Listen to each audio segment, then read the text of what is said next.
ايه رأيكم الفرق في حالة الصورتين اللي قدامنا الكركتين الجميل ده؟ بيقول لك هل الحرارة تأثير على التصادم بين الجزيئات؟ شوف هنا لما يكون في واحد يقول لك ايه ده ولع نار، ده شعلة نشاط، واحد ده خملان نايم اهو مفيش اي حاجة، مفيش اي مشكلة. شوف ده الواد ده ما شاء الله عليه مشكلة، ده قتل القطة وبناء عليه لما يكون عندك عيل يقول لك ايه ده حركي، عيل ايه حركي، فالعيل الحركي ده لكن ده ما شاء الله بروتة. طب وبعدين لما ده كده يعني شعلة نشاط حركي، هو ده اللي بيعمله درجة الحرارة. درجة الحرارة يا ولاد دايما متوسط حركة الجزيئات، الطاقة الحرارية للجزيئات هو ده اسمه درجة حرارة. متوسط ايه الطاقة الحركية للجزيئات. يقول لك ده انا دمي فار ايه؟ فار مش فار اللي بيجري ده، لا دمي غالي، دمي بيجري. درجه الحراره لما بتسخن دمنا كلنا تحس انت بتبقى عصبي نرفز. ليه؟ لان اللي بيحصل ان الدم بيجري في جسمك اسرع نتيجه درجه الحراره. اذا اللي عرفناه دلوقتي درجه الحراره عملها بتزيد من حركه الجزيئات. طب نرجع لنفس المثال من شويه.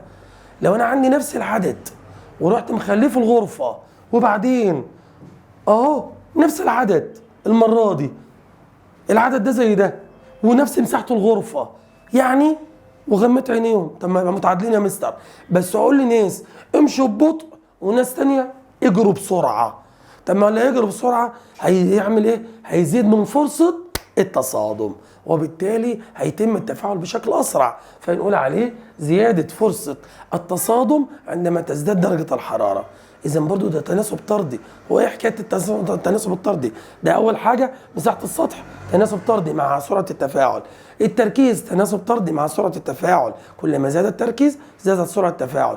الى جانب دلوقتي كمان درجه الحراره تناسب طردي مع سرعه التفاعل الكيميائي. فمن هنا بنقول لو زاد عدد الجزيئات زاد التركيز، زادت فرصه التصادمات.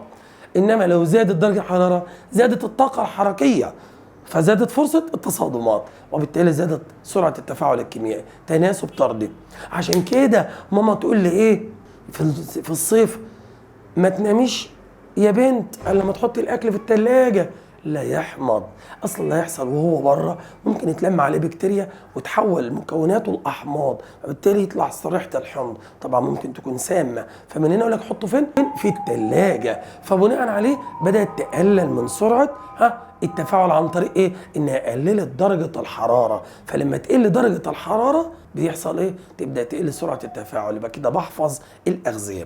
كتير مننا لما بيشتري البطاريه اللي انتوا بتسموها الحجر القلم، انا ما اعرفش ايه حجر ده، انا عارف الحجر ده اللي هو بنمتص بعض بيه، ايوه، لكن كلمه بطاريه مالها؟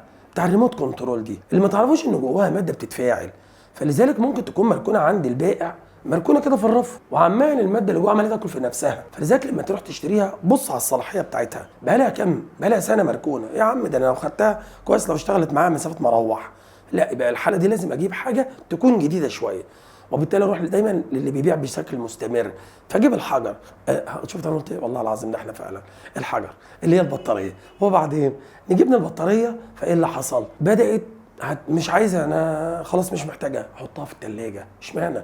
عشان تحافظ على الماده الكيميائيه اللي بداخلها يتوقف التفاعل او يقل سرعه التفاعل الكيميائي، فحافظ عليها. فهمتوا ليه لغز الكلمه اللي بدانا بيه بدايه حصتنا وقلت ان احنا محتاجين نتحكم في سرعه التفاعلات الكيميائيه؟ لان في تفاعلات في حياتنا كتير جدا محتاجين مره نسرع التفاعل، مره نبطئ التفاعل وهكذا. طيب نشوف مع بعض ايه رايكم تعليقك على الصوره اللي قدامك دي. بص كده، المغنيسيوم والخرسين. فاكر متسلسله النشاط الكيميائي؟ ايوه اللي احنا قلنا عليها شفره غريبه اسمها ايه؟ بص، بكماخ ميم مغنيسيوم بعدين الف الومنيوم خرسين. فاكر الكلام ده؟ يعني المغنيسيوم انشط من مين؟ من الخرسين. طرحوا ارضا ضرب اهو، زعلان اهو بعد ما اتضرب، وبناء عليه المغنيسيوم انشط. فمن هنا ممكن نجيب للطالب 4 تجارب ونقول له مين اسرع في التفاعل، واروح جايب له مره شريط مغنيسيوم ومره مسحوق مغنيسيوم ومره شريط خرسين ومره مسحوق خرسين. طبعا المغنيسيوم هيكون اسرع في التفاعل من الخرسين سواء كان مسحوق او سواء كان اللي هو في شكل الشريط. طيب لو زودت بقى كمان التركيز وزودت درجة الحرارة، أنا عارف اللي بيدور في بالكم دلوقتي اللي هو لو خدت عامل من هنا مع عامل من هنا، مش عليك ما تقلقش. دايما بنحط محددات ليك ان احنا بنثبت عامل ونغير التاني. يعني احد الاسئله اللي بنقولها للطلبه يقول له ايه؟ نقول له مين ابطا في التفاعل؟ مين ايه؟ ابطا في التفاعل.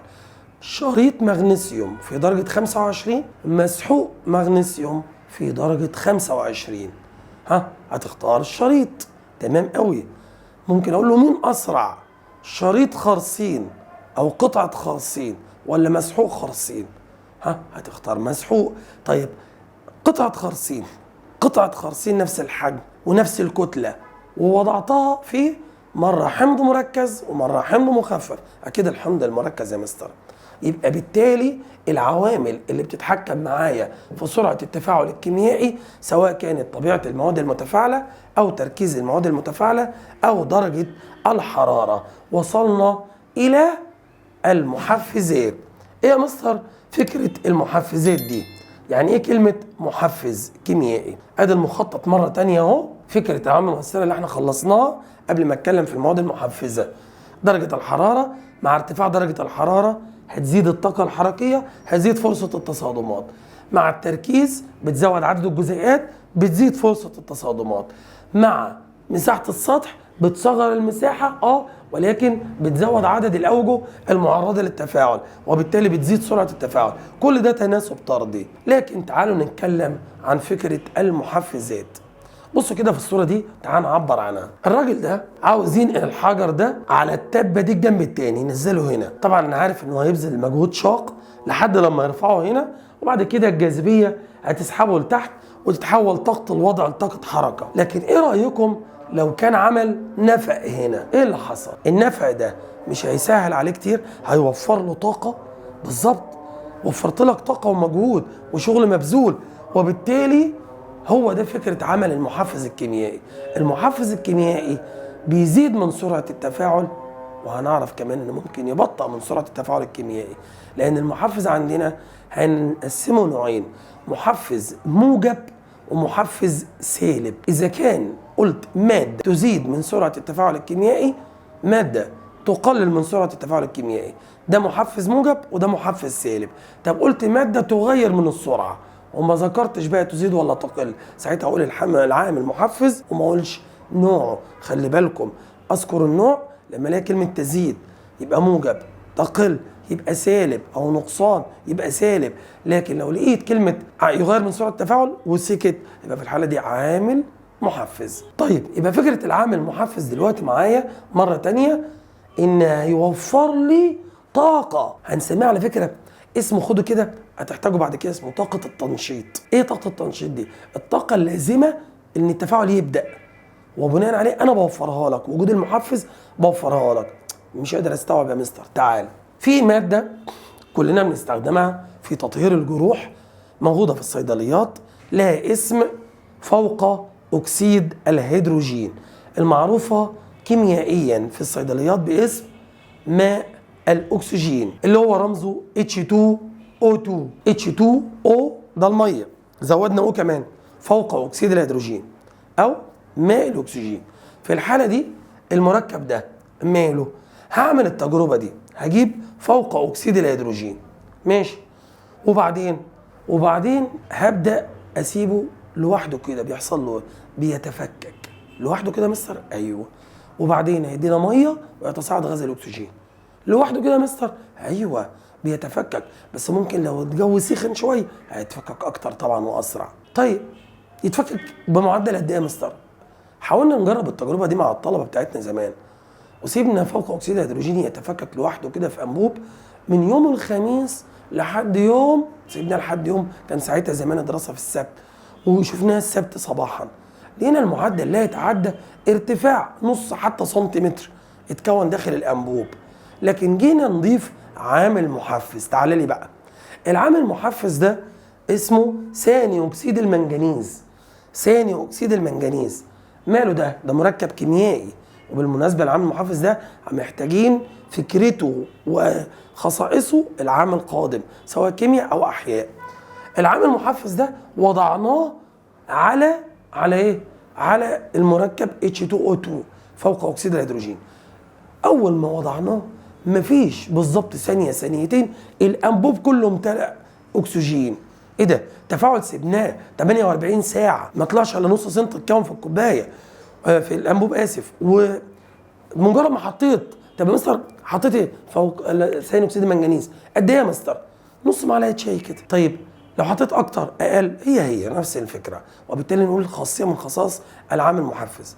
ماده تزيد من سرعه التفاعل الكيميائي. التفاعل من غيره كان بيتم عادي، وبالتالي بوجوده بقى هو زود سرعه التفاعل، قلل من زمن حدوثه. فبالتالي بنقول ماده هنا ده يعتبر عامل محفز موجب. تمام. الى جانب انه لما زود سرعه التفاعل، ايه من ضمن خصائصه؟ المفترض ان اقل كميه منه تكفي، اقل كميه، ووفرت لي طاقه التنشيط اللي انا قلت لك عليها. ارتبط بالمواد المتفاعله وبعدين بينفصل عنها في النهايه. هو بيعمل ايه يا اولاد؟ عامله زي فكره ايه؟ فاكرين من شويه اللي كانوا متغميين جوه الغرفه المقفوله ودايرين يدوروا على بعض؟ العامل المحفز عامل زي ايه؟ زي المخبر راح داخل كده وقال لهم ايه؟ تعالى، مش انت اللي بتدور على انت؟ تعالوا انت الاثنين اهم. وراح مقربهم من بعض. فاول ما تماسكوا بداوا يتفاعلوا المادتين، عمل ايه هو؟ سابهم بقى، بس ضمن ان بدا التفاعل. فبالتالي بيرتبط بيجمعهم على سطحه ويتاكد اول ما يحصل بدء التفاعل يسيبهم بقى. وبالتالي لا يغير من نواتج التفاعل، نواتج التفاعل هي بس هو غير لي سرعه التفاعل. ده اسمه ثاني اكسيد المنجنيز. عاوز اجرب التجربه دي في البيت عيوني. طب اجيب منين عامل محفز ثاني اكسيد المنجنيز لما هو ماء الاكسجين بيتباع في الصيدليه؟ تمام. زي ما في المعامل عندنا في الكيمياء موجود مواد تقدر تسرع لسرعه التفاعل الكيميائي مع الطالب عشان التجربه ما تاخدش معايا وقت، ايضا في جسمنا موجود عوامل محفزه. بس العوامل المحفزه اللي في جسمنا اسمها انزيمات. الانزيمات عباره عن عوامل محفزه حيويه موجوده داخل جسم الكائنات الحيه. ولعلمكم بقى في جسمنا التفاعلات مش هتتم الا في وجود الانزيم، على عكس المواد الكيميائيه ممكن التفاعل يتم في غياب العامل المحفز بس هيكون بطيء. لكن في جسمنا لا يتم بدون وجود الانزيم، وده الفرق. فهنعيد نفس التجربه، هنجيب ماء الاكسجين. طب هنجيب دلوقتي يا مستر من الانزيم؟ هنجيب البطاطا. الايه؟ البطاطا. طيب وبعدين جبت البطاطا حته كده على بعضها مكعب كده، ورحت وضعه في فوق اكسيد الهيدروجين ماء الاكسجين. بعد قليل هبدا الاقي فقاعات بدات تطلع، ده غاز الاكسجين بدا يتصاعد. ويفضل واحد بيقول لي اهو طب ما اقطعها بالمره حتت صغيره. قطعها. تقطع ايه؟ تقطع قطعه البطاطا تزيد من مساحه السطح فتزيد من سرعه التفاعل. بالفعل اضرب عصفورين بحجر واعملها.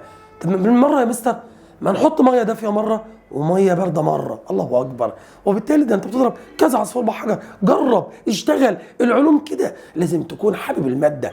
اجربها بايدي، بس طبعا في تفاعل ما ينفعش نقرب منها، خاصه الكهرباء، ربنا يسترها علينا وعليكم. وبالتالي بنقول ايه؟ هات قطعه بطاطا ماشي، وهات اللي هو ميه الاكسجين، وابدا جرب.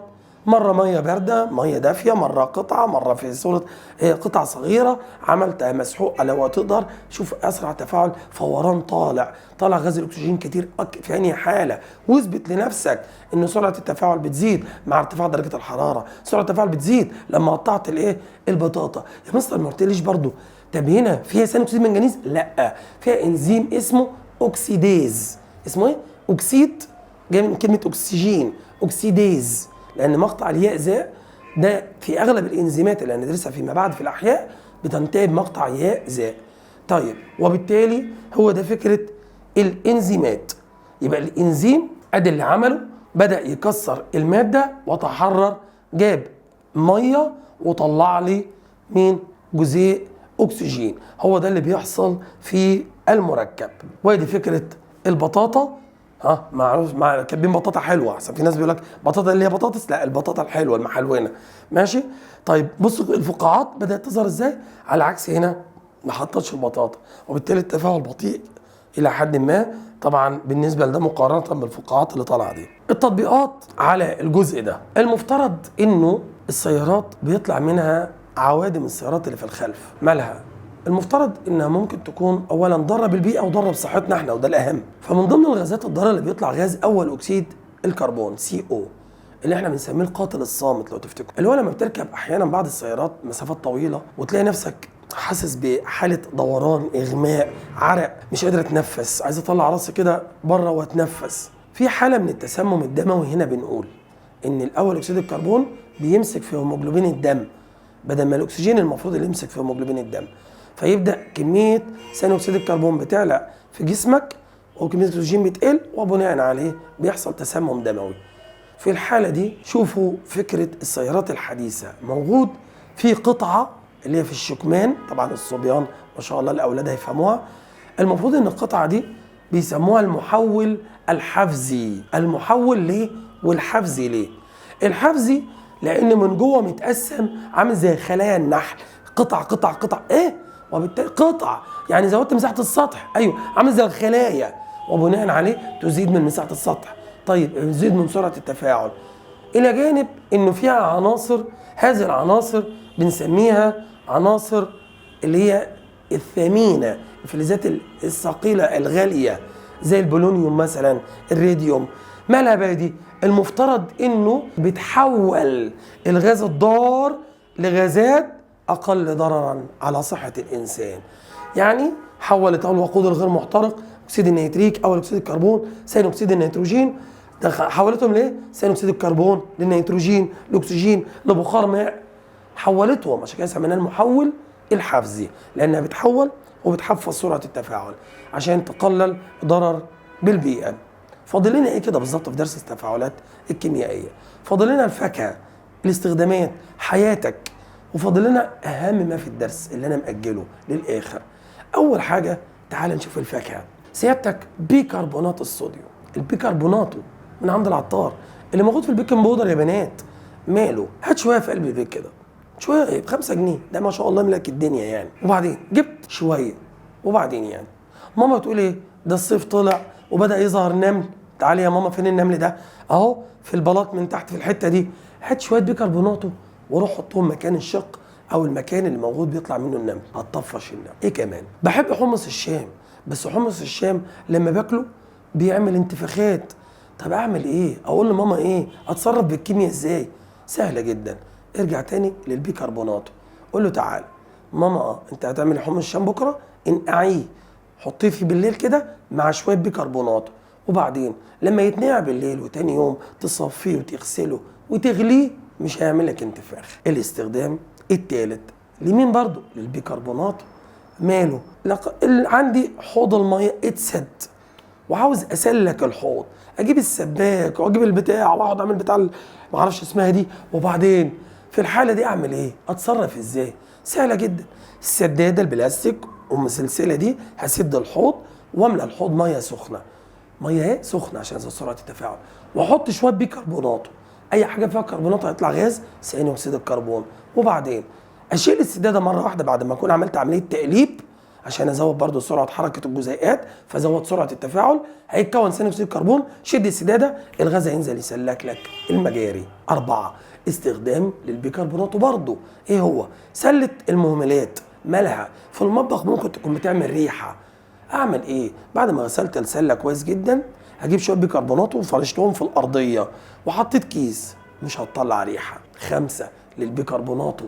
كمل ايه؟ المكنسه، بعد ما بتتملوا تراب بتبدا تطلع ريحه بتضايقنا احيانا في صدرنا، خاصه الناس اللي عندهم امراض حساسيه. في الحاله دي اعمل ايه؟ برضو بعد ما غسلت القماشه وفضيت التراب منها وغسلتها كويس، حط فيها شويه بيكربوناتو وبعدين رجعها مكانها تاني واستخدمها، مهما تتملي تراب مش هتطلع تاني ريحه. كيمياء جميله والله يا اولاد. يلا نشوف دلوقتي، ويا رب اشوف منكم كده دكاتره صيادله باذن الله.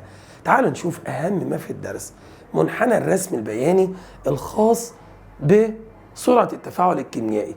وافكر سيادتكم مع بدايه الحلقه قلت اللون الازرق اختفى، تركيزه كان 100، نزل في الاخر لكام؟ 0. اهو التركيز ينزل ويقل لحد الصفر، ده بنسميه المتفاعلات. التركيز بدأ من الصفر، ده نواتج، وبيزيد.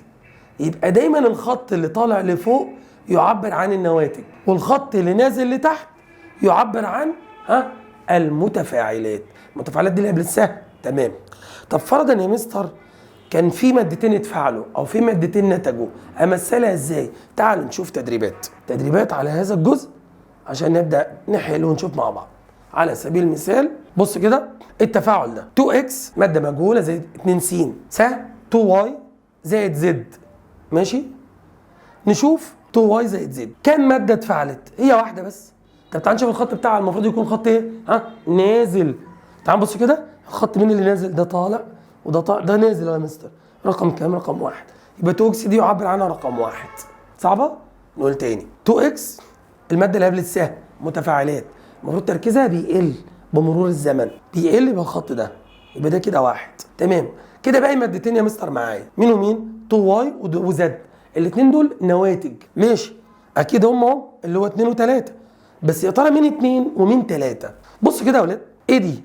2y ودي 2x، يعني 2y و2x واخدين نفس الرقم، ولذلك دايما هنتعامل مع الرقم اللي قدام المركب ده. يعني الاكس من حيث ما بدأ ينتهي الواي اهو عند نفس المعدل.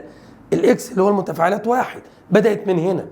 بص مش معايا الخط 3 اهو يا مستر، يبقى ده 3. طيب ممكن طالب يقول لك يا مستر ما هم دول خطين ودي اكبر عشان دي 2 ودي 1، يبقى ده 3 وده 2. صح كلامك، بس انا عايزك تفهمها عشان خاطر ممكن انت اللي ترسمها. فامتى تطلع لحد فين بالظبط؟ لاي حته؟ لا، طالما ده 2 وده 2 ابقى ماشيين عند نفس الخط الافقي، نفس الرقم، نفس التركيز، وبناء عليه ده 2 ده 3 وزد ده 2. ماشي كده؟ كده عارف. يقول لك اختار طلع من الماده مع تعليل اجابتك. نشوف سؤال رقم 2. ادي سؤال تاني. بصوا كده يا ولاد، المره دي معايا حرف السي حصل له ايه؟ نازل، والدي نازل. طب اللي بينزل ده تركيز اسمه ايه؟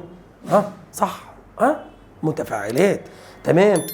اذا بقول لك حدد من المتفاعلات السي والدي. طيب ومين نواتج؟ مين الخط اللي طالع؟ الخط اللي طالع ايه يا مستر؟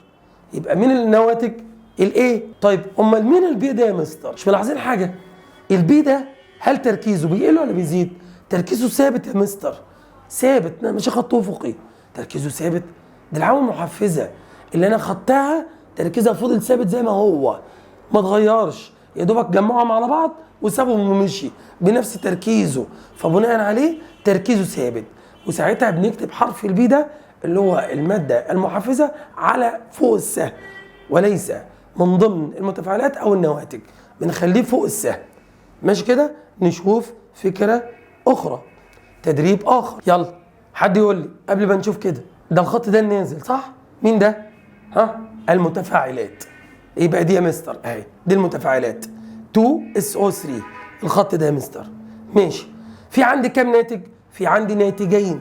ادي ناتج برقم يساوي 2 لان عندي نفس الخط الافقي بتاعه اهو، يبقى ده 2SO2 والماده الثانيه الO2، يبقى حرف الاي بيدل على مين؟ على الO2.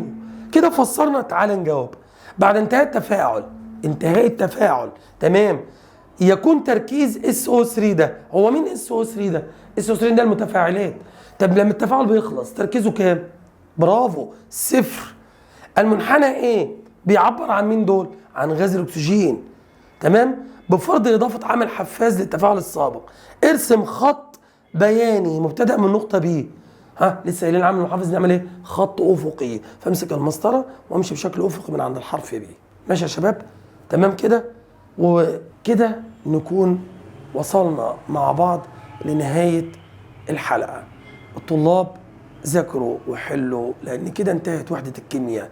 تقدر تحل من كذا مرجع بالنسبه لك بدون ذكر اسامي كتب خارجيه، الى جانب عندك ممكن تحل محافظات سابقه وتبدا تشوف مستواك الدنيا ماشيه معاك ازاي، لان ممكن يحصل ربط ما بين الدرس الاول والدرس الثاني، وتبدا تحل محافظات وبناء عليه تقدر تشوف مستواك ماشي ازاي في الوحده دي.